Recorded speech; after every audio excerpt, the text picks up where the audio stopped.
Trump shocker. Virgin Islands funds frozen over hurricane aid fraud.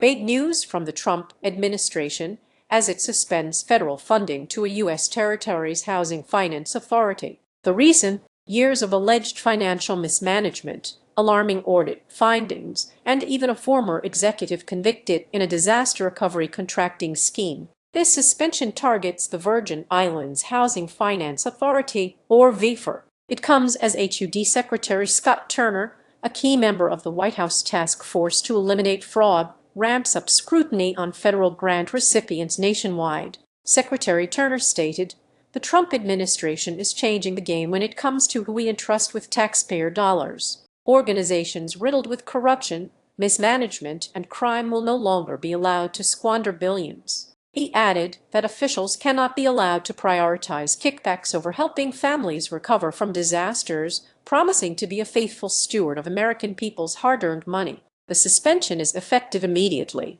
HUD's deputy, Andrew Hughes, sent a detailed 13-page letter to VIHFA officials outlining the findings and barring them from future federal procurement while an investigation unfolds. Attempts to get comment from VIHFA were unsuccessful, as calls went unanswered or to full voicemails. HUD's letter claimed that nearly $2 billion was allocated to VIHFA for recovery after Hurricanes Irma and Maria devastated the American archipelago in 2017. That's about $20,000 for every U.S. Virgin Islands resident. Yet, years later, many citizens still lack the housing and electrical power they were promised. Audits found disaster recovery spending was incredibly slow, while administrative costs consumed a disproportionate share of available funds. Adding to the scandal, VIHFA former Chief Operating Officer, Darren Richardson, was sentenced to 36 months in prison after being convicted of bank fraud,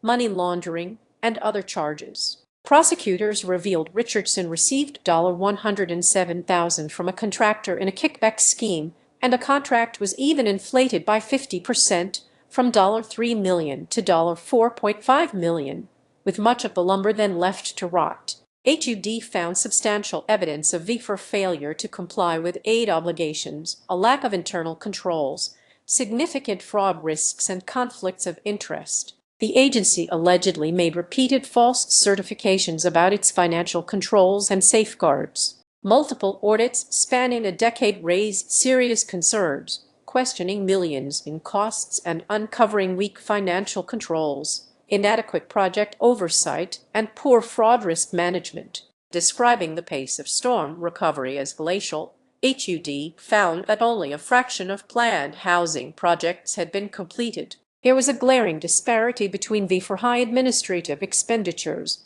totaling $52.6 million, and the low amount spent on residents and their homes. HUD also noted that VIHFA divisions operated in silos, hindering communication and fraud prevention. Shockingly, the HUD Inspector General's office found that VIHFA employees had personal knowledge of suspected fraudulent activity, but failed to investigate or alert senior management.